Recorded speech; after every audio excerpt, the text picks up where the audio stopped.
Hello, everyone. I'm Jim Garrison.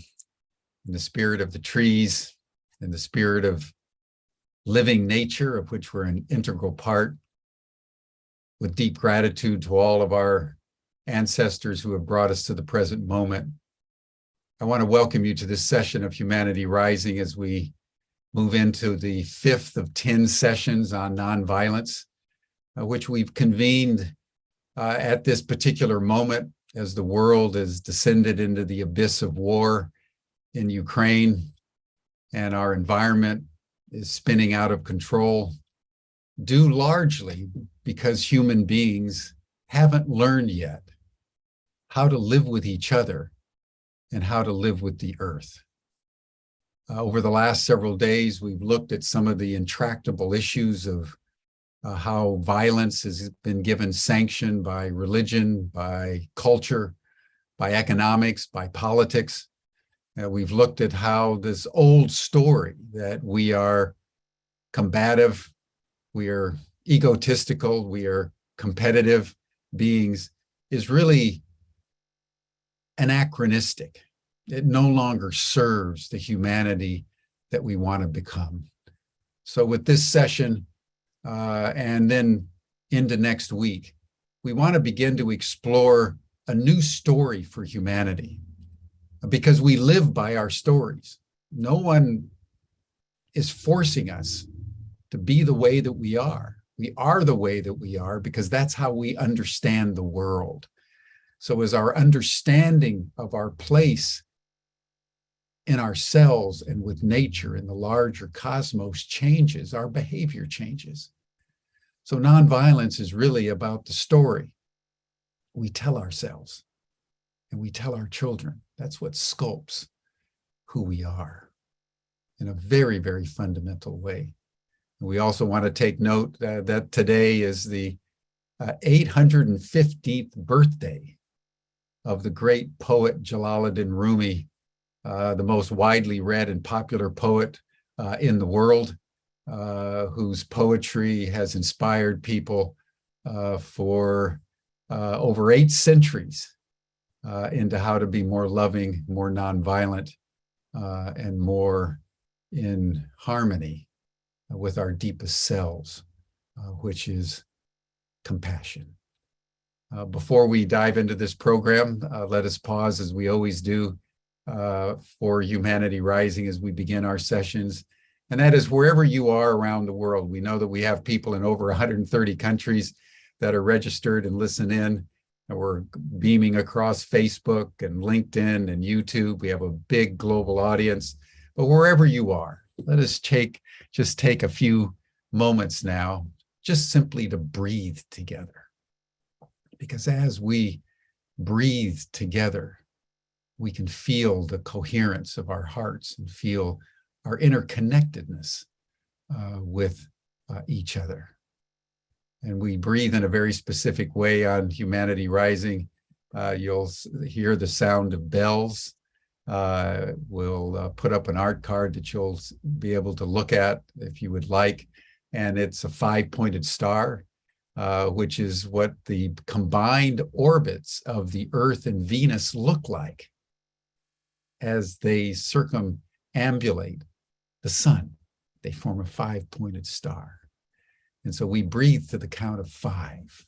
So you'll hear a bell, just slowly breathe in for about 5.5 seconds.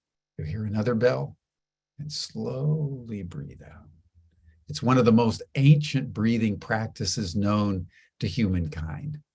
And scientific research is demonstrating that this particular breathing practice optimizes body coherence more quickly and more effectively than any other breathing practice. So that's why we've chosen it, and we invite you to share it. We're only going to do 15 breaths, but as we breathe as one, let us just remember more deeply who we are and allow the new storyline that can shape us into a nonviolent future to flow through us and with each other. Thank you, everyone.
Thank you, everyone.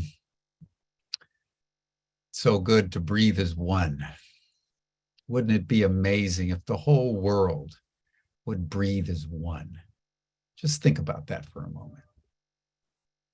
If everybody was breathing as one, most of our problems would probably dissolve away because we would approach all of our issues with unanimity of spirit.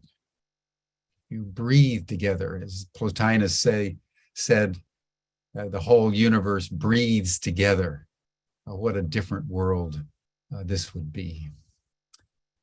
Want to now introduce our program today. We're going to show a very short trailer of the film, The Third Harmony, the executive director of which, producer of which has been Tom Eddington, who's the CEO and founder of Endangered Global and a very successful business executive and consultant, who's been, along with Michael Nagler, the convener of this 10-day program on nonviolence.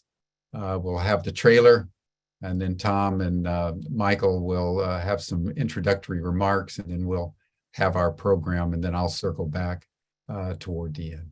Well, welcome, everyone, and thank you.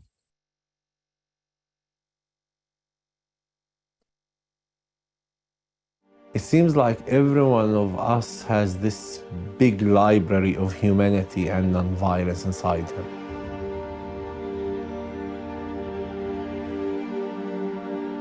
One thing we have in common as individuals, as human beings, is the power to show love. The basis of nonviolence is love. Governments have spent billions and billions of dollars getting violent science right in the past 400 years.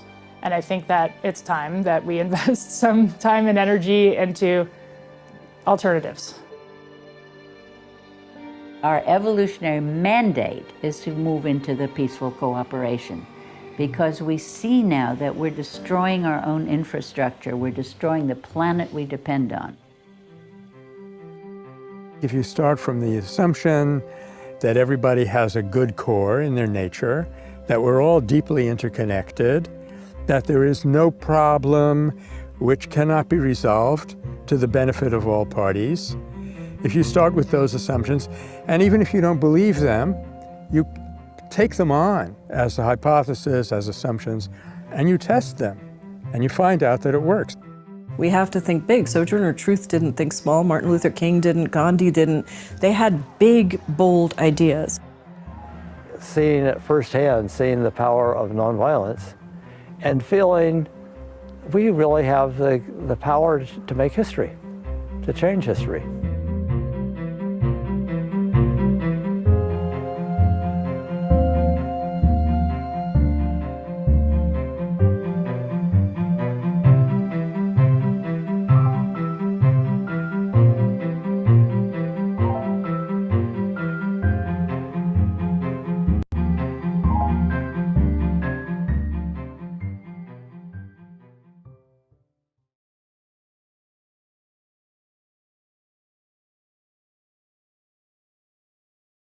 Welcome, everyone, and thank you, Jim, for the opening remarks. This has been an incredible week so far, and it's terrific to be closing out our first week talking about the new story, which we'll get into today. But we're calling it the new story, but it's really the old story. It's the story that preceded the old story that we're all living in, about the true nature of who we are as human beings.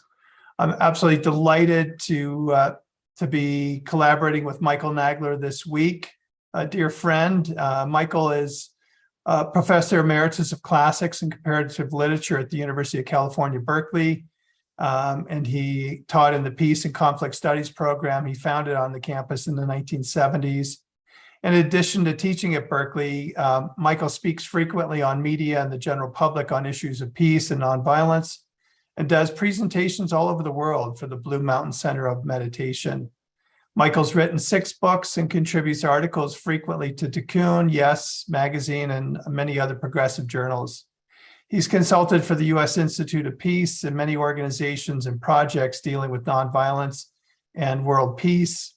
Michael's the founder and president of the Metta Center, and Michael wrote and directed The Third Harmony. Welcome, Michael. Joining us today, we have another terrific panel of guests. Tezekiah Gabriel is joining us today from Minnesota. She's the executive director of Pathways to Peace, a UN peace messenger organization, in consultation with ECOSOC. Tez works in partnership with peace builders locally and globally to build a culture of peace. She's the owner and senior consultant for Gabriel Associates, and for over 30 years, Tezekiah has worked with mission-based organizations to create relevant, viable, and sustainable organizations and communities that affect real and positive change in our world. She's an ordained minister who conducts interfaith and intercultural ceremonies and works with individuals and groups to empower the divine within each of us. Welcome, Tez. Mickey Cashton is joining us today from Scotland, although she's in the Bay Area. She's a practical visionary pursuing a world that works for all, based on principles and practices rooted in feminist nonviolence. Mickey founded the Nonviolence Global Liberation community, whose purpose is to integrate nonviolence into the fabric of human life through ongoing life experiences with truth focused on individual and collective liberation. One of the most consistent experiments within NGL is the commitment to operate on a full gift basis with both money and other resources. Mickey's the author, most recently, of The Highest Common Denominator, Using Convergent Facilitation to Reach Breakthrough Collaborative Decisions, and blogs at The Fearless Heart, often exploring theoretical, practical, political, and spiritual questions related to patriarchy, capitalism, nonviolence, and gifting.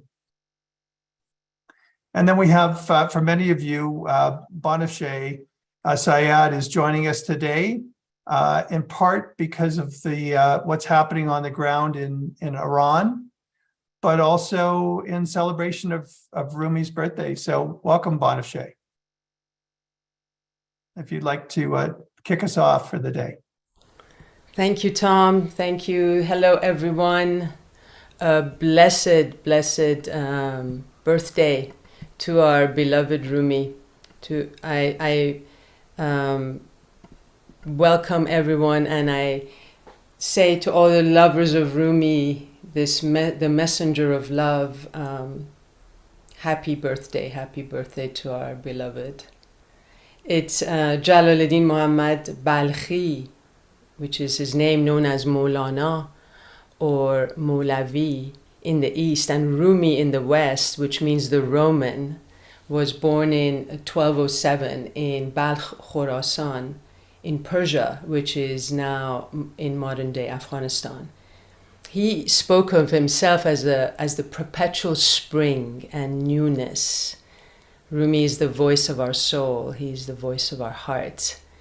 And in resonance with Jim inviting us to breathe together, to become aware of how we are breathing together, Rumi says, آید هر دم رسول از طرف شهر یار با فرح وصل دوست با قدح شهریار.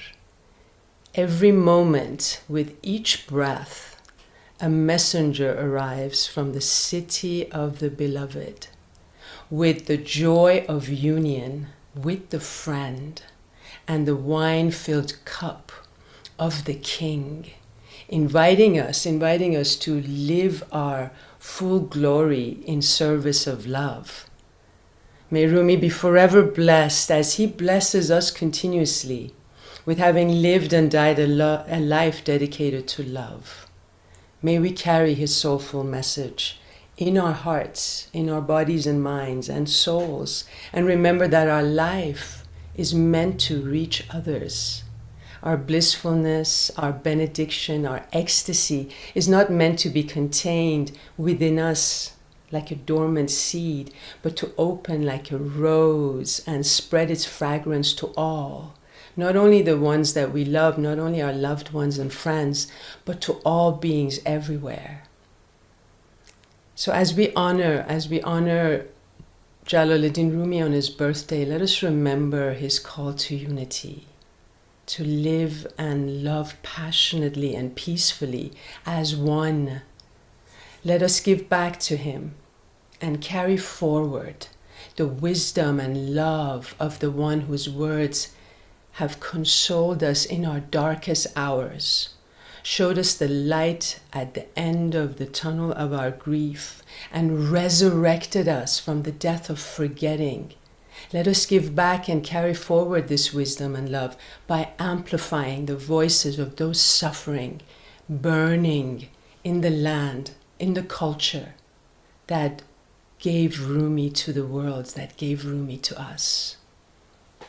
And if I may, I would like to quote another of his poems that is very apt for today, as he says, مرا عاشق چنان باید، مرا عاشق چنان باید که هر باری که برخیزد قیامت‌های پرآتش ز هر سویی برانگیزد.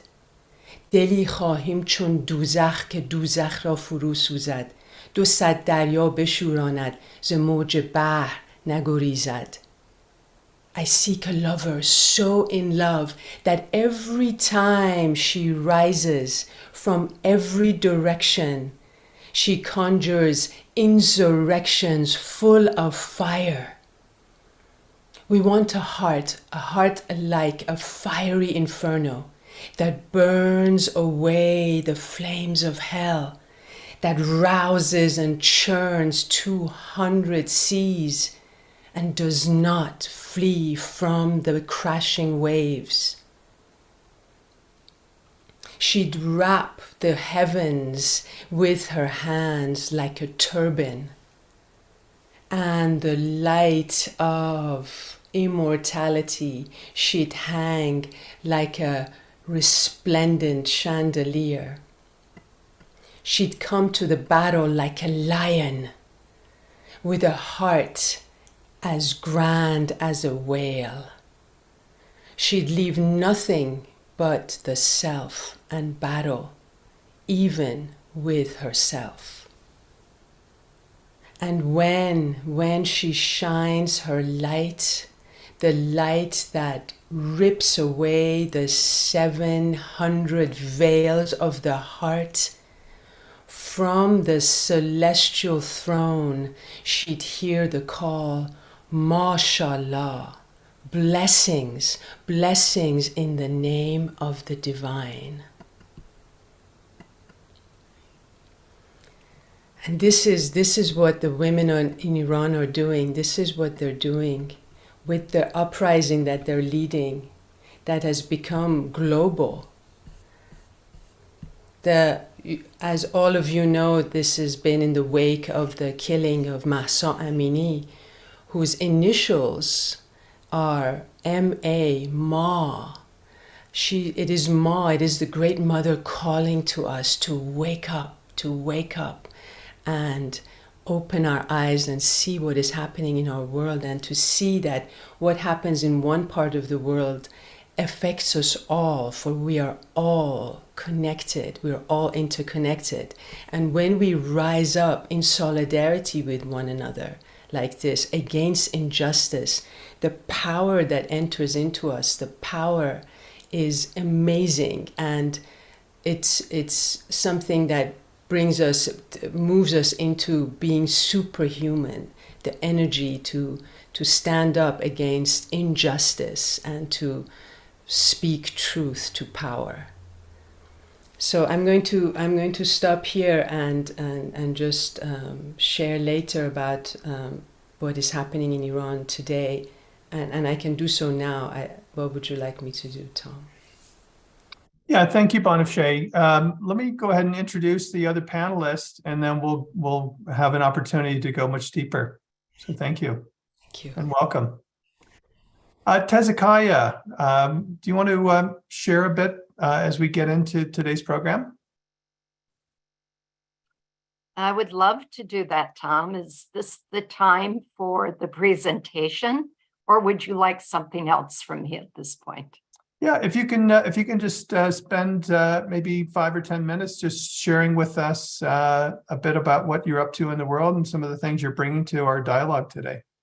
I'd be delighted to do that. I have to say, Banafsheh, that was just so incredibly beautiful. And Jim's opening, as well as your welcoming, Tom, I feel like everything that needs to be said has been said.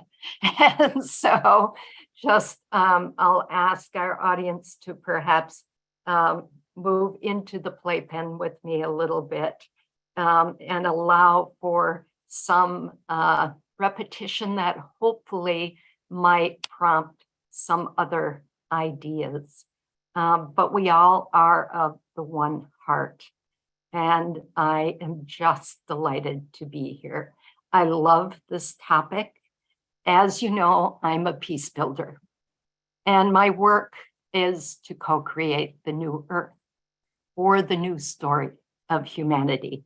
So our overarching theme is nonviolence, as we all know. So I'll give a little personal history. I've been engaged with the issues of nonviolence for over 50 years. First in the fields of the civil rights movement, the anti-Vietnam War movements in the 1960s, and then becoming a mother in the family violence and sexual assault movements in the 70s and 80s, counseling literally hundreds of survivors of violence from 3 years old to 93 years old.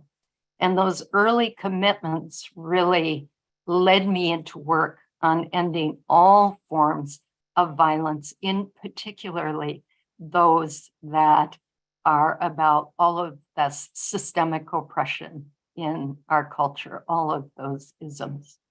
I would say that the goal of all my work, always throughout all those years, was to bring peace into the lives of people and onto our planet. So I'd like to take a little bit of a systems approach to maybe connect some of the dots between the end of violence and the creation of a new story for humanity. Let me first say that I am hopeful about the creation of a new story for humanity. And I know I'm not alone as I look at the names in the chat. I know that there are many of us, both here and beyond, that are holding and activating that vision. And so I believe we are reaching the tipping point, that 100th monkey, that critical mass change that we're looking for.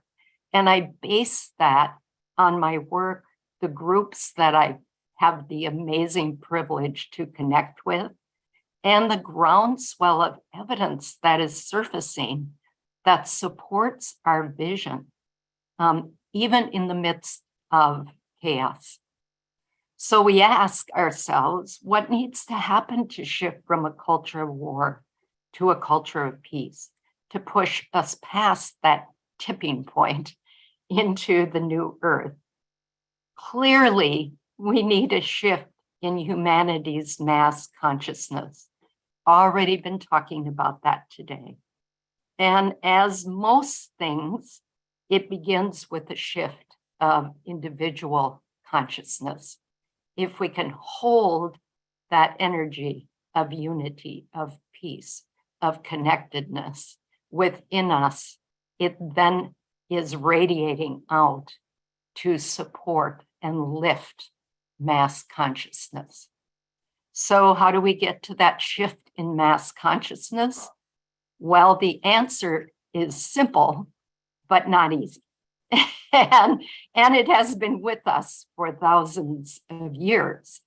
The simple answer to how to shift consciousness is that we need to, and I take a breath, fully embrace and act out of the knowing, the knowledge that we are all one, totally and completely interconnected to one another, to other living things, and to our planet as a whole.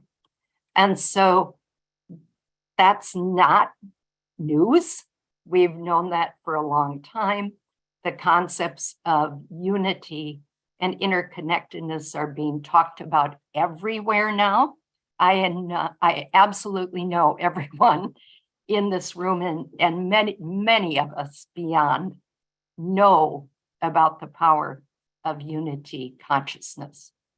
And when we look within, many of us recognize that unity, as Jim said at the very beginning, is our own true nature, what we came in with, and we hunger for it just as we hunger for peace.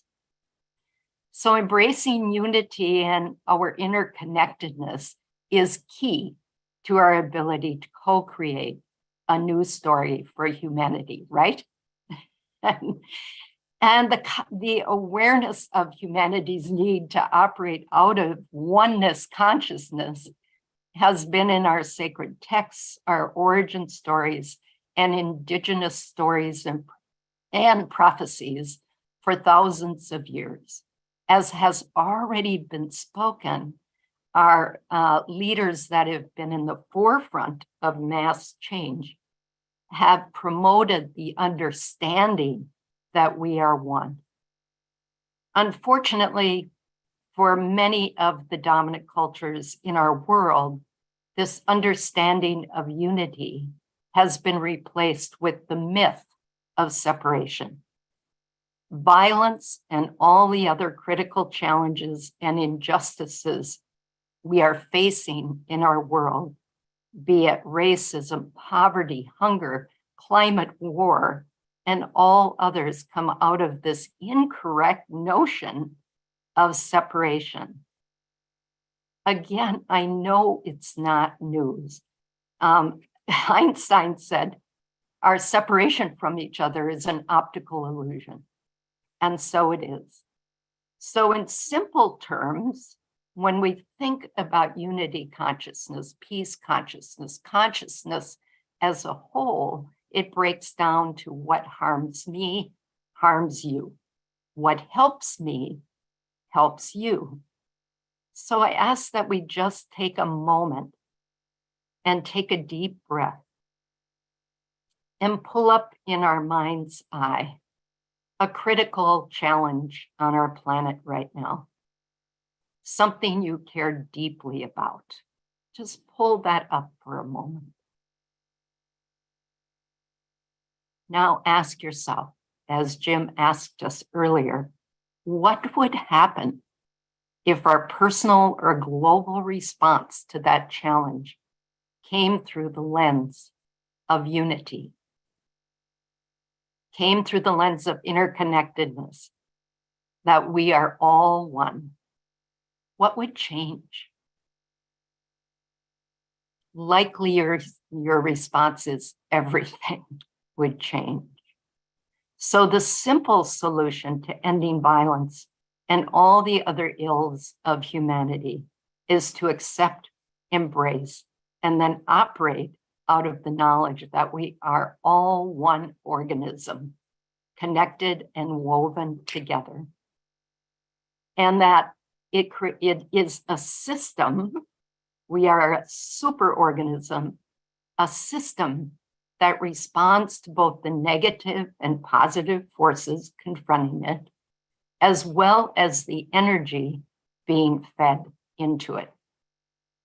So we know that our sacred texts and stories tell us that we are not, nor could we ever be, separate from our source, from each other, and from our world as a whole.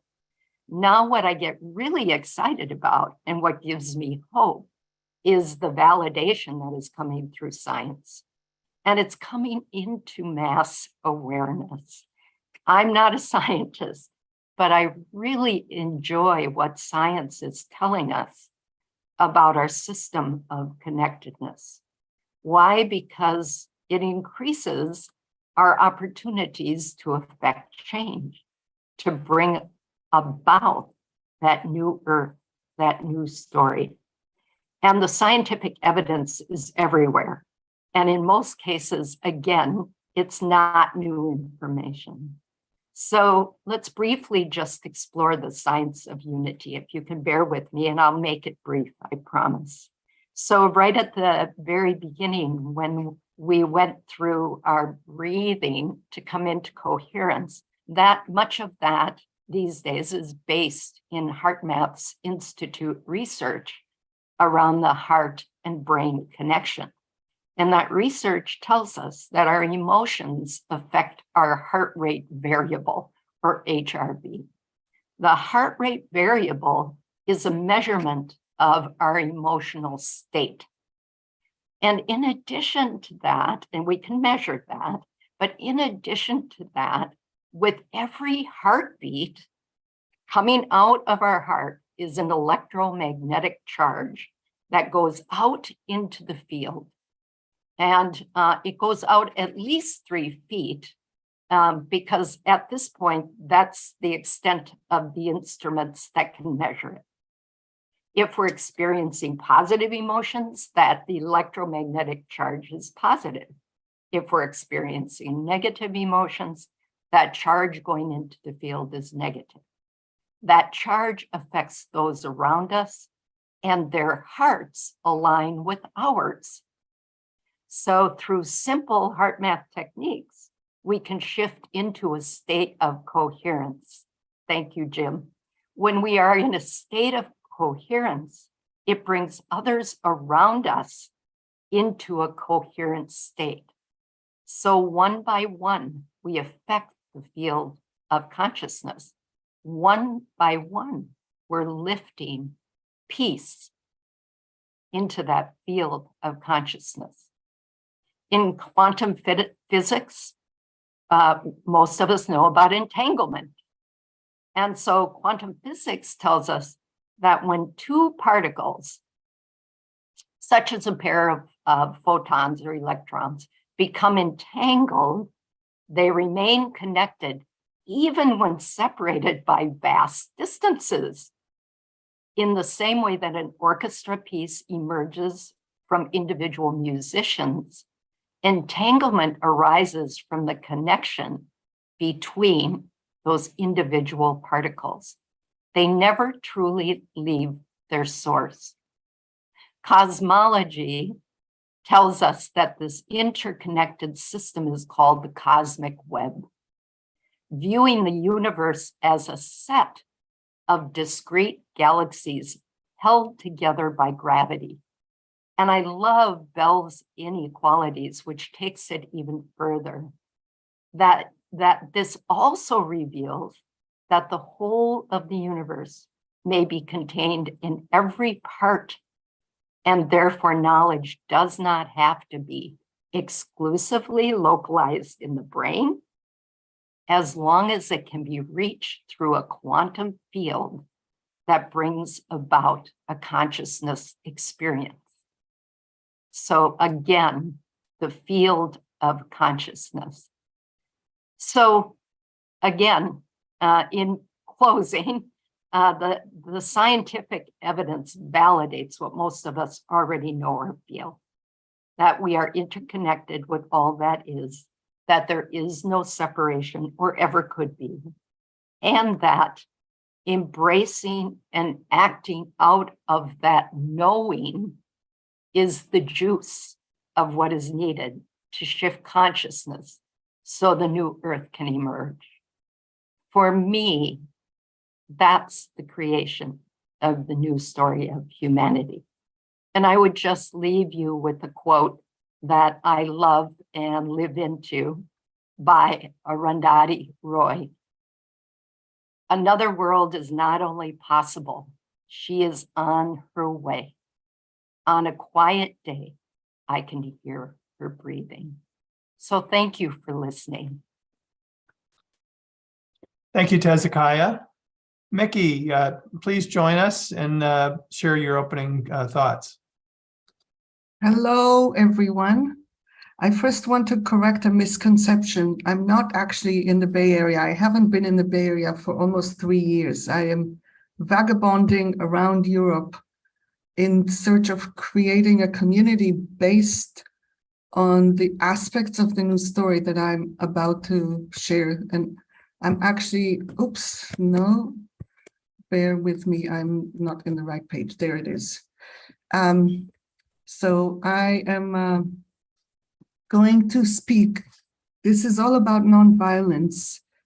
And there is a difference between nonviolence in a nonviolent world, which is what life was before patriarchy, and nonviolence in a violent world where the purpose of nonviolence is to restore what was lost. This is where we are now.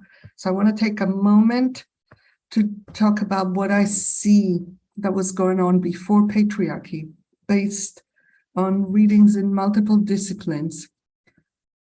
I see that this unity, this we're all one, that Hezekiah just spoke about, I see it as a manifestation of trust in life. We lived within trust in life, and there are two channels of understanding that feed that. One is the biology of love, coming from Umberto Maturana and others, where within that, it's clear that we evolved to collaborate within small groups of about 5 to 8 people, functioning within larger groups of 100 to 150, sharing resources. And this is key because all of what I'm going to be, not all, but most of what I'm going to be talking in these moments that I have is about the material plane of how we relate to resources, without which no story will work other than the one that we have if we don't change the material basis of how we relate to resources. So the other thread is the maternal gift economy that comes from Genevieve Vaughan, where it becomes so clear that we evolved the way that we are because of having a long period of dependency that requires unilateral giving. This is the maternal basis, the maternal roots of the gift economy. We would not be here, any of us who are on this call or listening anywhere, we would not be here if there wasn't one or more people who gave to us unilaterally when we could not give back. Here is the vision that is, for me, what can be life after patriarchy, when our nonviolent means allow us to restore the commons and the way of living as one with each other and with planet Earth. Our entire human family meets our material and non-material needs as members of the global interspecies family through maternal gifting and regenerative communities and in reverence for life, rooted within a thriving biosphere. This, for me, is the new story, the story of possibility that we can do. So I want to next translate. Another word is possible. What does that mean on concrete, at the level of concrete actions? And this is all about what I call recommoning, bringing us back to the kind of togetherness that we had before patriarchy and subsequently capitalism, which arose from patriarchy, destroyed our communities and our relationship to each other and to land. So the first thing is we want to restore choice, which we have lost. This we do through embracing nonviolence. Nonviolence requires choice because nonviolence is the antidote to fight, flight, freeze. Second, we walk towards each other to create communities and restore togetherness. And restoring togetherness is not just saying we are one. It's actually changing the practices. For example, the practice that if we have any little bit of difficulty, then we exit the conversation. That practice is a practice of separation, even though it's completely condoned within the culture. And the third is restoring our capacity to be in flow, to be within the flow of life by embracing shared risk to counter market dependence, because market dependence keeps us in the old story of separation, of exchange, of accumulation, of who deserves what, of division, exploitation, extraction, all of these things. So it's key that we learn in small measure. We don't know how to do that in big measure yet, but in small measure to move out of it. I'm going to, and this applies at 5 different levels.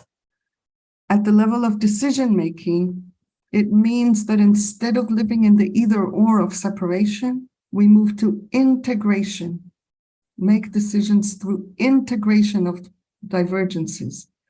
Resource flow, the shift is from incentive to willingness.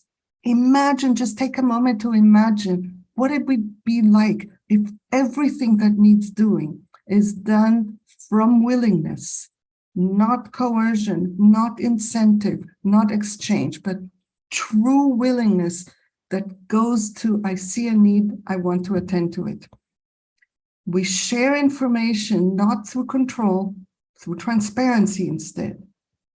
We shift how we give each other feedback from basing it on performance, reward, punishment, and all the things that we do now, to orienting feedback to learning. And what is the learning? The learning is how can we improve and improve our capacity to engage with each other from within this new story in full nonviolence, even when there are issues, constantly learning. And lastly, conflict engagement. We shifted from focusing on consequences. If you do something I don't like and I lose trust in you, I'm going to deliver consequences. If I have power, I might put you in prison. If I don't have power, I will just walk away. Instead, looking at conflict as an expression of reduced capacity and thinking about what can we do to increase capacity so we can solve more and more complex challenges within togetherness without breaking down into conflict. And the last thing I want to look at is the soft qualities, which I see as the antidote to patriarchy. This is key because if we don't rely on the soft qualities in a conscious way, we are going to recreate what we are trying to change in our approach to how we change it. So if nonviolence includes courage, truth, and love, the qualities that we can cultivate are vulnerability, humility, and mourning. These are not the only soft qualities, these are key ones. So the more we can embrace vulnerability, the more we can access courage, finding strength, releasing the protection that keeps us from being able to choose with integrity. The more we can embrace humility, the more we can stand with truth, which is so central to nonviolence. It's not just compassion. There's courage, there's truth that are necessary. So much truth needs to be told and found to move us towards where we want to be, which is flow, togetherness, and choice. And lastly, there is a ton of stuff that we need to mourn in order to really do it all with love. And what is it that we need to mourn? It's the gap between where we are now and the vision of a beloved community, of a world that really works for all, of resources really flowing to where the needs are based on willingness, rather than flowing to where resources already are. All of this will bring us to function differently and begin to inhabit the new story, one little tiny bit at a time. I think this is enough. Thank you, Mickey. Thank you, Tezekiah, and thank you, Bonifay. Michael, I'd like to invite you and everyone into the conversation about this morning and the new story. So if I could have all of you turn your videos on and unmute yourself and invite you into a conversation. So Michael, we'll start with you. Your thoughts on what was shared. What was shared? I'm so glad these meetings are being recorded, because there's a lot to think over and sort out. It was really very, very rich. It just seems to get richer all the time. I had a thought, because I was trained in Western classics. I had a thought in response to Jim's suggestion that we breathe together, that the Latin word for breathe together is conspire. Yes. So we are conspiring to shift the world to a new story of unity and sufficiency and mutual support.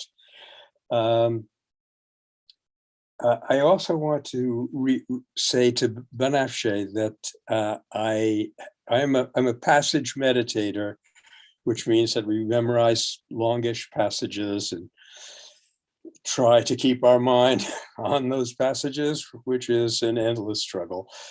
But one of the passages that I love the most and that works very well for me is from Rumi. And it begins, everything you see has its roots in the unseen world. Mm-hmm. So that's just a beautiful reminder. And then it gets deeper from there, believe it or not. So, people have been asking me every now and then, after this wonderful series is over, this summit, where do we go from here? So I'd like to put a chat, a message in the chat box, if I may, Tom, which would point you to a 30 Days of Nonviolence course that we'll be offering. Of course, you don't go back to violence on day 31. The idea is that this kind of recalibrates you, resets you, so that you see the world and those around us from there on in a prism of unity, in a kaleidoscope whose unity is so much greater than the sum of the parts. So let me just. And Michael, could you share that on the screen as well for those who don't have access to the chat? Okay. How would I do that, Tom? I just share verbally the site where people can access the 30-day course. It's a long one, Tom. But I'll tell you, if you go to our website, which is mettacenter.org, and you go from there to what's new, one word, so mettacenter.org, what's new, and from there to 30 Days of Nonviolence. 30 Days of Nonviolence. They're all, with dashes, 30-days of nonviolence-OCT for October. And I'd also like to mention that we have the rest of the film that you saw, the trailer of, called The Third Harmony, is available through thirdharmony.org, which is our, this is our big project now at the Metta Center. It's our latest and greatest. There's a film, there's a book, and there's even a board game for the young adults or adults who are young at heart. And you'll find that all at thirdharmony.org. I don't mean to give you the impression that I was just looking for an opportunity to share my own stuff. I was really deeply impressed with everything that was shared by everybody this morning, and it's going to take a while to think it over and digest it and assimilate it and act on it. So with that, Tom, I think I'll rest for now. Well, thank you, Michael. Yeah. And I will remind our viewers that Humanity Rising will be showing The Third Harmony in its full length on Saturday, October 8th. So for anyone who is able to join us, the film will be available. But I want to pick up on a point you made, and it ties back to everything that Mickey and Tezekiah and Banashe have shared with us, and that's the unseen. So how do we get humanity to see the unseen that we all inherently know is present about our true nature? And I'll just open it up to each of you to share your thoughts on how do we make that unseen visible again. And whoever's ready, just jump in. I'm not sure I'm ready, but I'll jump in, and then perhaps others can jump in as well. I just want to say, Mickey, yes, yes, yes. I so resonate with all of it. Thank you. And so how do we get, that's such an interesting way to frame the question, right? Because truly, at least one of the components of shifting consciousness in all the ways that Mickey talked about is really to model that unity narrative, right? In our own lives, in our own relationships, and to look at when we are embracing that awareness of being one with all that is, and we're activating it in our relationships, in our work, in our families, in our communities, in all the ways that Mickey laid out and more, that's how the shift occurs. Because when we talk about consciousness, of course, we're talking about, a lot of people would say, frequency. We need a higher level of frequency to be able to shift that consciousness. And we may have many different words for it, and I accept all of them. But carrying that within ourselves radiates out, and then we activate it in all relationships, all work. And so that's a first step. And so what comes before that, of course, is how do we embrace that within ourselves, which is often our daily practices that allow us to be in that beautiful divine flow that Mickey talked about, that we can then operate out of that in all actions. So that's at least one little piece. So Thank just you. conversation. That's so beautiful. Thank you for that. To really activate that in ourselves, we need the practice. We need the regular daily practice of meditation, of dance, of breathing, of course. And since this is Rumi's birthday, and he inspired us to do the sama, the whirling, which is absolutely about that. It's about dissolving this sense of separateness that we feel, this optical illusion that you were talking about, into the greater, so that literally you feel that there is that you are one with the one and one with everything, and then this energy moves in you and through you as you practice, as you put it into practice, because obviously that's not enough. To rest in that place is not enough, especially as our world is burning around us. And our personal lives are a testament to that too. So to really put that into action and to not separate the spiritual realm from the daily life realm, to really see how they are one and the same, and that the unseen needs to guide us. So I love that you brought that in from Rumi, Michael, because oftentimes we tend to rely on our own thinking and how to resolve the challenges we're facing, and that's not where we can find the real solution, because it is through our hearts. And what brings us into our hearts is the deep connection with the one. And in this case that we're experiencing today with Iran, it is to really feel the pain of what people are going through and what people have gone through for now 44 years, and to see that this is a chance for us to really come together as one and to address this problem as a world problem, not just the problem of this one little country that somewhere in the Middle East. So is it possible, Tom, can I play this short video?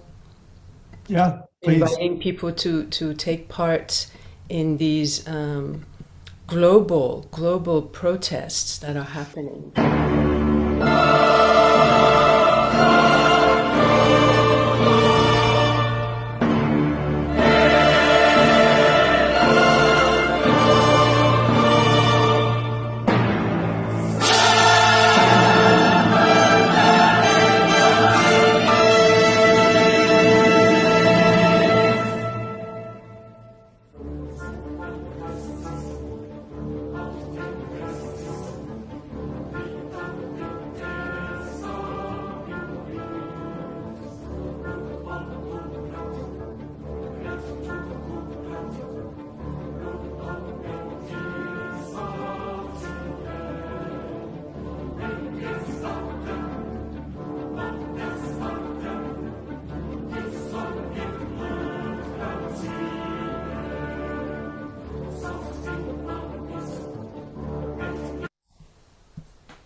Thank you. Yeah, thank you. And Mickey. I thought Michael wanted to say something, and I could go after Michael. You go ahead, Mickey. So one of the things that I say about me is that I'm a practical visionary, and I want to find solutions that are very practical, that are doable. And one of the two things that I want to talk about, I could talk forever about this question. One is that because I don't want to just do it within me, I want to effect larger and larger possible groupings of people in creating shifts. And I am cataloging questions and practices that, even if they don't shift the consciousness forever, temporarily get people to function at a higher level. And I'm going to give just two examples of such questions. One is, what is a solution that is going to work for everyone involved in this situation? Just asking the question lifts everybody's consciousness up. The capacity to solve problems in a way that works for everyone is what our big brains are for. But it's atrophied because of several thousand years of patriarchy, and even more atrophied from capitalism that has separated us even more. So it's there, but it's not foregrounded. So if I ask the question, if we remember to ask ourselves and each other this question in any difficult situation, what could work for everyone? Everybody's functioning rises temporarily. Another one is, what is most important in this moment? Again, those things bring us to that. So that's one particular way. The other is a bigger practice, is a longer practice, which is something that we call the vision mobilization. And I have no idea how many other questions you have, Tom, and whether it's okay to show a picture. Sure. Are you sure? I wasn't sure about absolutely. this. Okay. So I'm gonna show another slide.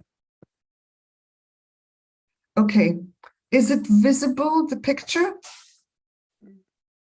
It is, yeah. Okay, so in this picture that no one intended to look like the goddess, this is talking about the unseen finding its way on its own. This was a diagram mapping processes that we use and making it accurate, actually made it look like the goddess, which was stunning. We didn't plan it, and then it happened this way. So at the top is vision. We really need to start from vision. And then at the center, you will see now, and there's a gap between them. When you look at the vision and at the now and the gap, that's where morning comes. And then from there, you define the values that will pull you towards the vision internally, and the purpose that will pull you towards the vision in terms of things that you or your group or your community do in the world to close the gap. So it's both internal and external.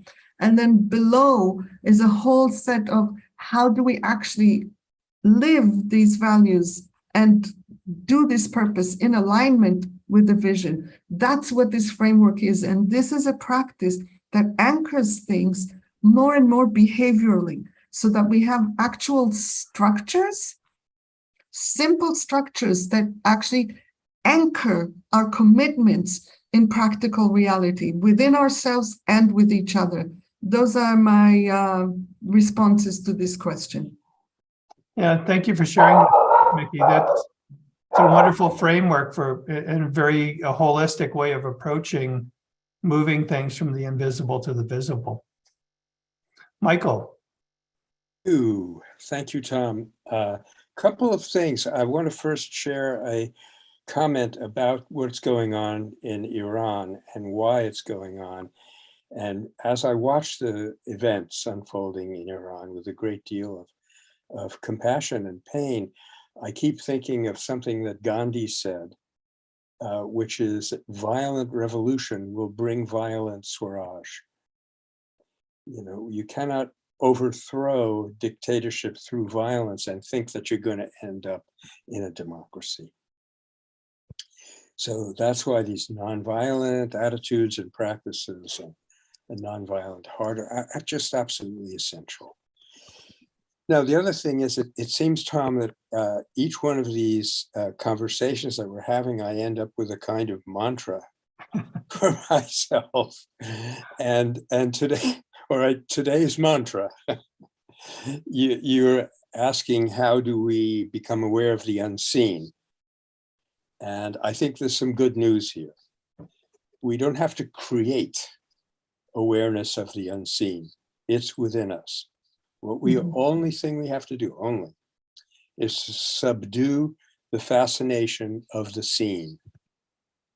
And the seen, of course, in our day and age, is primarily delivered powerfully and almost universally by the mass media. So everything that they tell us about who we are and what we need and so forth is designed to frustrate and disorient us. And that's the first and the last thing that I used to say to all my students when I was teaching is shut off the TV for the duration of the course so I can get to you. And we do this, we subdue the fascination of the scene by orienting ourselves everywhere. This is just paraphrasing something that Mickey's first question, orienting ourselves towards the unity amongst us and away from the divisions and the separateness. Now, there has to be a room for individual being, obviously. Unity does not mean uniformity. That way goes directly to fascism. We just be very careful about that. But how do I integrate my universe, my individual capacities with the needs of the whole?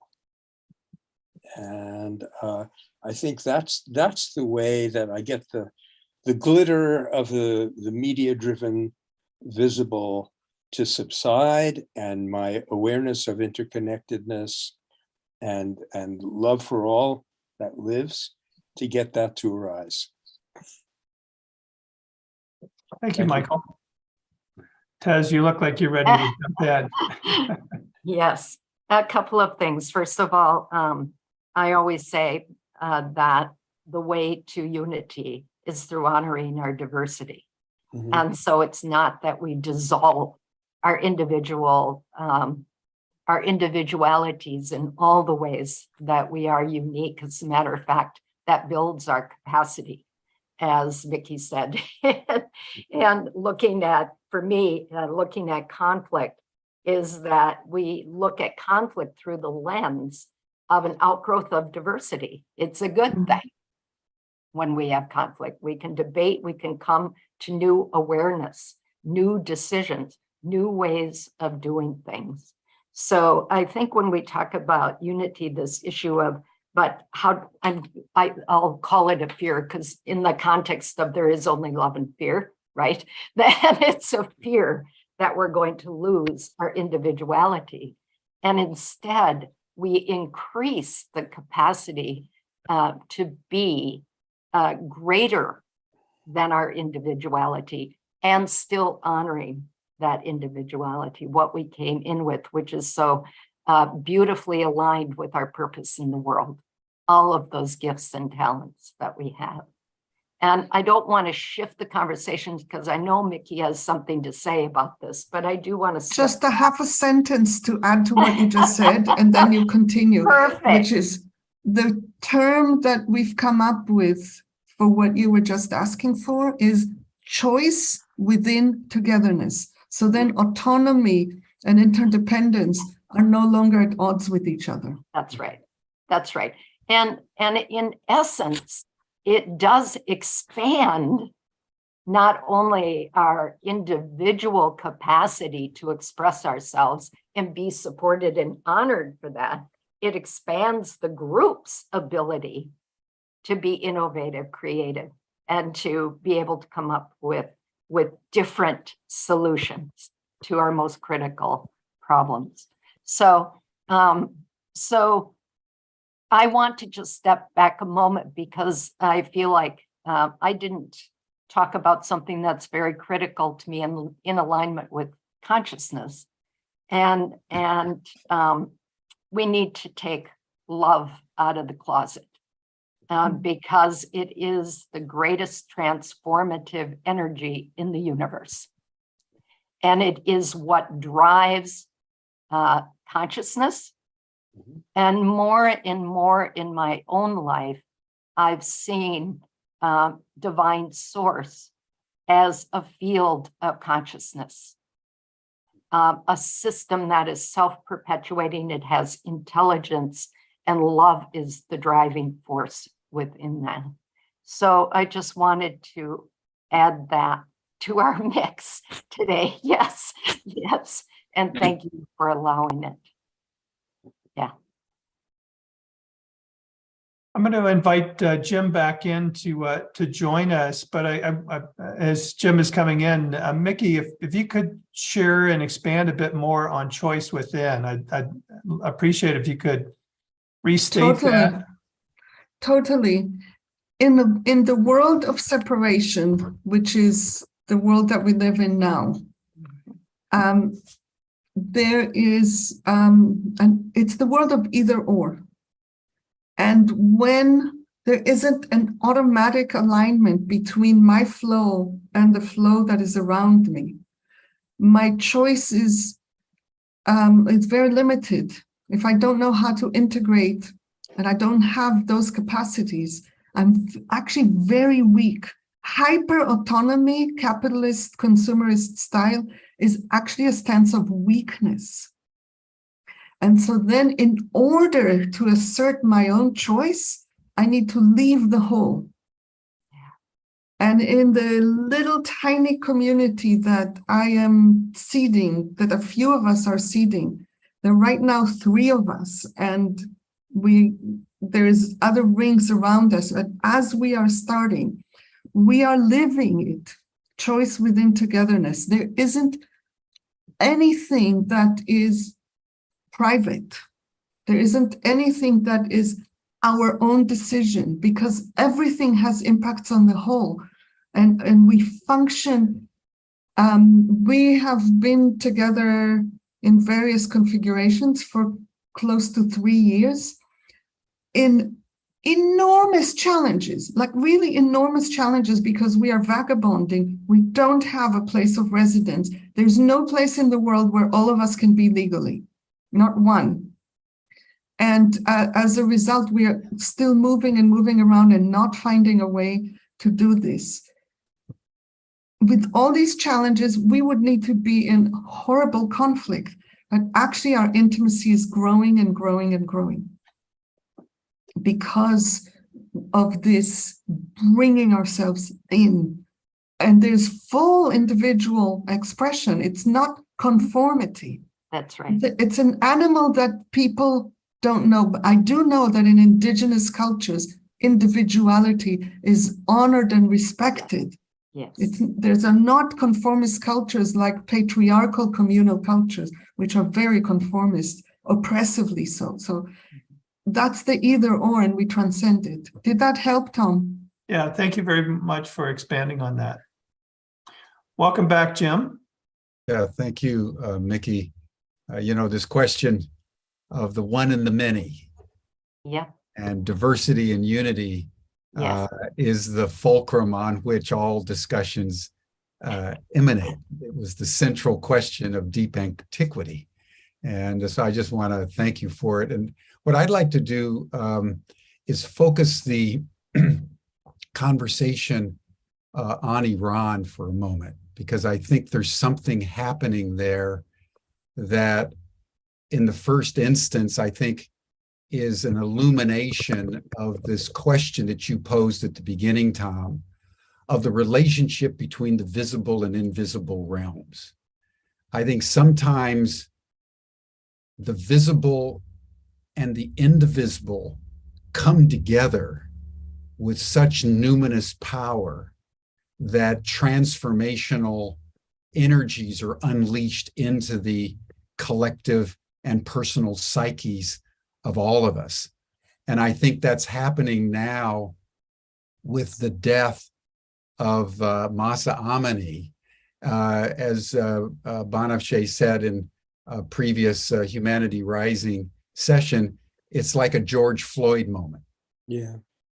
And I'd like to just dwell and contemplate for a few minutes what happens in a George Floyd moment. What happens when, thousands of Black men have been killed, and no one pays much attention other than family, friends, other Black people, etc. And then all of a sudden, George Floyd. In 44 years of the Iranian Revolution, many people have been killed. And then all of a sudden, this young woman, 22 years old from the Kurdish part of Iran, is visiting Tehran with her family, walking down the street with her brother, and she doesn't have her job on right, and she's beaten to death. And then all of a sudden there's an ignition all around the world. So I want to dwell on that because it feels to me that in that elixir is this question of violence and nonviolence in a particularly numinous way. So Banafsheh, I'd love to have you just speak more about, because you're from Persia. Yeah. You know, your family was from Persia, and you went through as a young girl, and your family and your relatives, the kinds of coercive activity of a fundamentalist regime. So I'd love to have you comment on Masa Amini as a George Floyd moment and illuminate this out of your own personal history, because I think as we think about what we're going to do tomorrow, you know, is this an opportunity to join, like we did with George Floyd, in a rising of public consciousness around a single woman who sacrificed her life? Yeah, thank you, Jim. Thank you for bringing the conversation back to this, where we get to exercise everything that we're talking about, really. Exactly. Exactly. I've been reflecting more on what is happening and how Mahsa Amini's killing, having been beaten to death, ignited all of this. I realized that her, as I said earlier, her initials are M.A., Ma.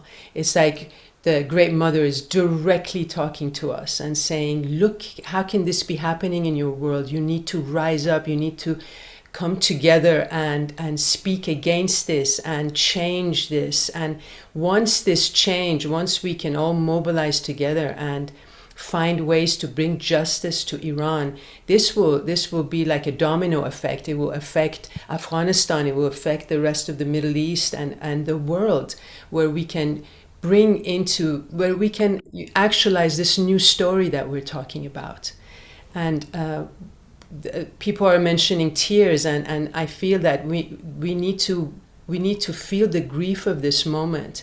And she has catalyzed this, her death has catalyzed this, but countless others are being killed because they're simply just standing up and saying, no more, we don't want this. And their protests were in the beginning quite peaceful. They were making a point out of that so that the world could see that they're just non-violently saying, we cannot put up with this anymore. We want you to hear us. But because the regime is cracking down on them so strongly and killing them, imprisoning them, journalists who reported on this atrocity, what happened to Mahsa, they have been imprisoned, and there's really no law. No one can really. There's no law to fall back on and to say, okay, can we have a trial? Nothing like that exists. So this call from the other side to us, from her name Gina means life. It's like a message from the depths of life saying, wake up, let this be a wake up call. And people on the streets of Iran feel this so strongly. They have nothing to lose. I said this before. They say, we're not afraid to go to prison. This entire country feels like prison. And they're unafraid to die, basically, because they're at the end of the rope. They have nothing left anyway. So this is when we really rise. This is when the unseen works through us in miraculous ways. And what is being asked of the rest of us who don't live there, who have, everyone is going through so many challenges these days, and I feel like asking people of the world to come to stand up behind this with all the different challenges. I have empathy for others too, that we are going through all of our difficulties, whether it's COVID or the environmental devastations or personal issues and the economy and the socio-political issues everywhere. But still, if we stand up behind these people and really amplify their voices and hold the officials of our governments accountable to really address this issue, address this calamity, this catastrophe that is happening, I feel like it will give us the energy that we need to deal with everything that we're going through. It's the power of love. It's the power of putting love into action. If I could just ask one follow-up question, Tom. Michael, you were making a very important point, it seemed to me, in your observation that violence begets violence. Mm-hmm. You know, if you think of the violence of the Shah with Savak and the coercive power of that state against which the Iranian people rose up back in the late 1970s. Yeah. But then they replaced it by an even more violent regime. Yeah. And I'm just wondering, Banafsheh, as someone who lived through all that in your family, and the question, the way I want to refine what Michael did, I think, is within this context that leadership matters. I think it made a difference in India that Gandhi was the leader. It made a difference in the United States that Martin Luther King was the leader, because the leader both personifies the angst and the anger, but also the pathway of transformation. And then his or her example then spills out and unifies the whole. And in some ways, Masa Amini is a leader. Her presence now, even though in the invisible realm, yes, is mobilizing a global movement. Yes. And so just as a Persian and an Iranian, I would love to have your personal response to Michael's observation about violence begetting violence and how we can shapeshift it, and where you see potential leadership emerging in this highly potentiated moment that could actually make the difference in Iran, but be another example of the power of nonviolence. Yes, I absolutely agree with what Michael said. The revolution of 1979 was a violent revolution. But to say what actually caused it is a much longer conversation, Jim. As you know, that there were interference, the foreign interference from the countries in Iran, and it had been for countless years, obviously. So that's a different conversation. But yes, and I think that because the women are leading this uprising, I have hope. I have a lot of hope that they will make sure that we have learned the lessons of the previous revolution, that this one can be a peaceful one, and it needs to be a peaceful one, exactly for the reasons that Michael, you were saying, for it to last and to be truly what can be a new story in Iran. And I have so much hope that this will happen, and I am putting all my energy behind it. And as I'm saying to everyone around me, we can't afford to lose hope. We can't afford to give power to the other side of, oh no, this regime is violent, they will kill everyone off. And no, we can't afford to think like that. We have to believe that this will be a new story that will emerge from Iran, from the land of Rumi, from the land of so many greats, so many teachings of how to truly live love in the world. I would like to add something without knowing very much at the level of detail, because I believe so much that vision is essential. If I look at Tahrir Square and what happened there, people united non-violently, but they united against. They didn't unite for. And there needs to be a vision that pulls forward. And one of the things that touched me so deeply is that there is actually a tiny bit of vision that is the core slogan that has come from the Iranian experience is women, freedom, life. That's vision. Those are words of vision. These are not against anyone. And when we don't have the political force to coerce our will, we can easily become violent out of desperation. if we come together and maintain all the things that we talked about, and I am with you, Banafshe, I sense that this is a possibility. It also is not lost on me that nexus, Iran, Iraq, Syria, is where patriarchy, the strand of patriarchy that is holding the whole world, is started. And the Kurds are the first ones to turn it around in Rojava.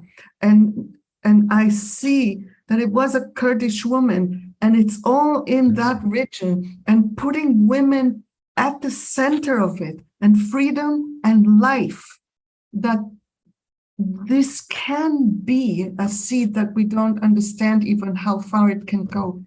If it keeps to togetherness, peacefulness, vision.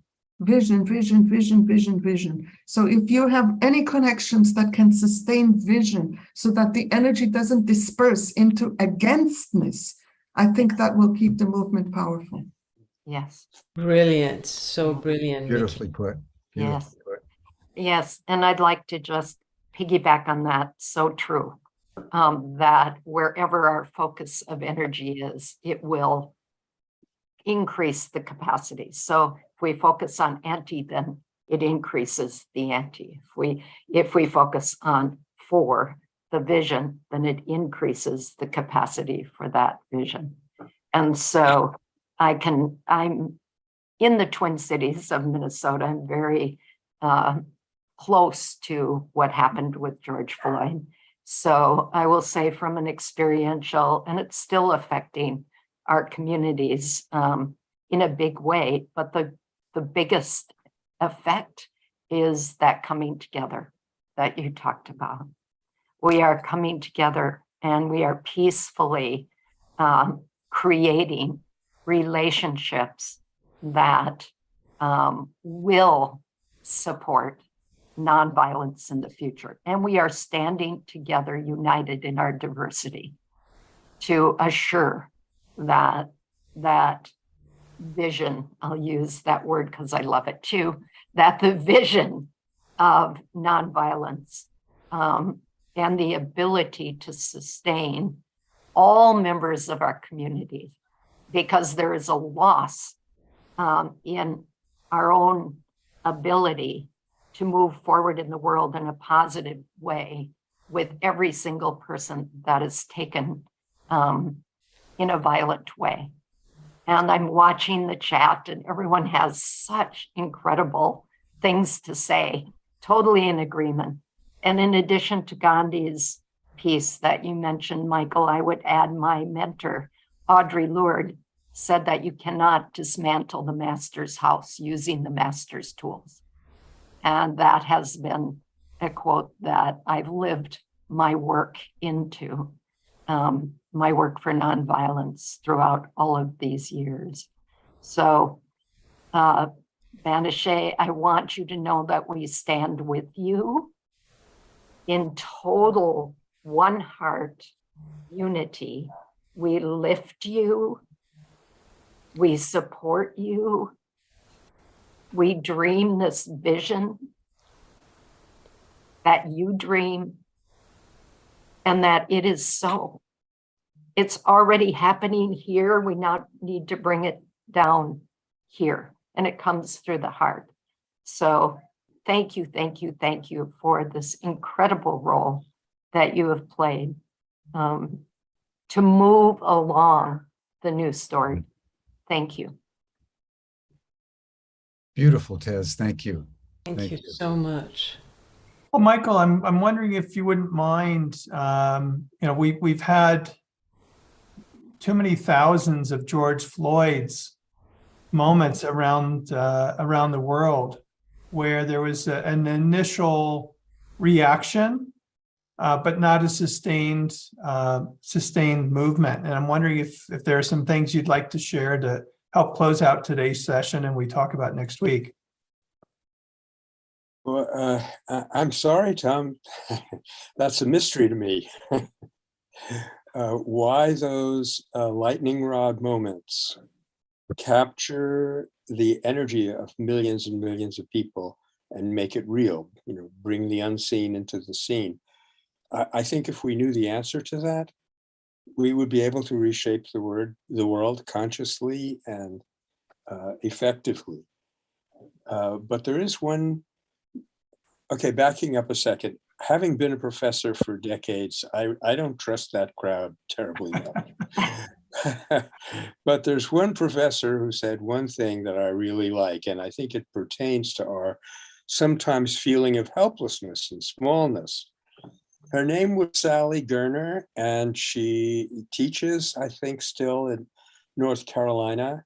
And she said, and I'd like to leave us with this encouraging idea, that the way to get big is to stay small and well connected. Mhm. It's not to blow up, not to be huge, not to reach everybody, but for our individual units to organically grow and connect with other individual units until we have a new story of humanity. Yeah, thank you, Michael. Can you put the link for the after chat again in the chat, because it's very lost in the long. Yeah, Stan will put it up in a minute. And Tom, why don't you give us a final comment and say something about next week? And then Banafsheh, I'd love for you to end with something from Rumi, just as we end and celebrate his birthday and what's going on in that extraordinary country. Yeah, thank you, Jim. And thank you, Hezekiah and Mickey and Banafsheh and Michael. It's been such a delight having you in dialogue today. We're, as I said at this top of the show, we've spent this week sort of laying the groundwork on the history of nonviolence and the old story and the new story and the institutions that have propped up the old story. And next week, we're going to shift the focus to what's actually happening in the world, some of the activations, activists, and what they've learned and what's working and what's not working. And we're delighted to start our conversation next Monday on some insights from the renowned academic and author and teacher George Lakey is going to be joining us to talk about some of the big surprises about polarization and what it means for activists. And so I'll encourage all of our viewers and audience members to join us next week for another incredible week of discussions on nonviolence. And want to just honor and thank Michael for making this all possible. Yes, One of several people, so. Thank you, Tom and Michael. This has been very rich. And George Lakoff, he's one of the great public intellectuals of our time. Yeah. And so that's going to be very exciting. That'll be Monday on Humanity Rising. But Lakey, not Lakoff. George Lakey. Oh, no, this is, George Lakey. Yeah. Oh, I thought it was Lakoff. I'm sorry. There's also a George Lakoff, but he was. Cool. Well, listen, thank you, everyone. And now let's close out just remembering the great Persian poet Rumi. And so if Banafsheh, you could just recite some Rumi from your heart, that would be a good way to close our session. چه تدبیر ای مسلمانان که من خود را نمیدانم، نه ترسا و یهودیم، نه گبرم، نه مسلمانم. How is it, O Muslims, that I cannot recognize myself? I'm not Christian or Jew or Zoroastrian or Muslim. I'm not from the East or the West, and not from the ground or out of the ocean, not natural or ethereal. I'm not an entity in this world or in the next, not from heaven or hell, did not descend from Adam and Eve or paradise. My place is placeless, a trace of the traceless. Neither body or soul, I belong to the beloved. I drove duality out of myself and have seen the two worlds as one. I seek one, I speak one, I know one, I call to one. first, last, outer, inner, only that breath-breathing human being. Beautiful, beautiful. Thank you. Bye, everyone.